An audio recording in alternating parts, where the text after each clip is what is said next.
Decisions टुडेचा नमस्कार.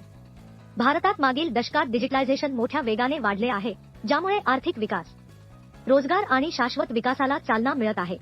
2024 च्या अहवालानुसार भारत जगातील तिसरा सर्वात मोठा डिजिटलायझेशन देश आहे आणि 2029 ते 30 पर्यंत डिजिटल अर्थव्यवस्था राष्ट्रीय उत्पन्नाच्या 20% वाटा उचलणार आहे.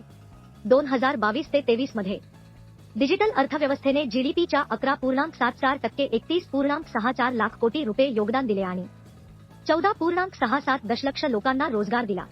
पारंपरिक क्षेत्रांमध्ये डिजिटलायझेशन वाढत असून बँकिंग व्यवहार प्रामुख्याने डिजिटल झाले आहेत, तर किरकोळ क्षेत्र ओम्निचॅनल मॉडेल्सकडे वळत आहे.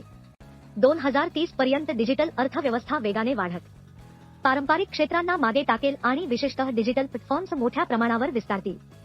महिलांसाठी नोकरीच्या संधी वाढत असून डिजिटल परिवर्तन भारताच्या अर्थव्यवस्थेला नव्या उंचीवर नेणार आहे. डिसिजन्स टुडे पाहिल्याबद्दल धन्यवाद. प्लीज सबस्क्राईब करा.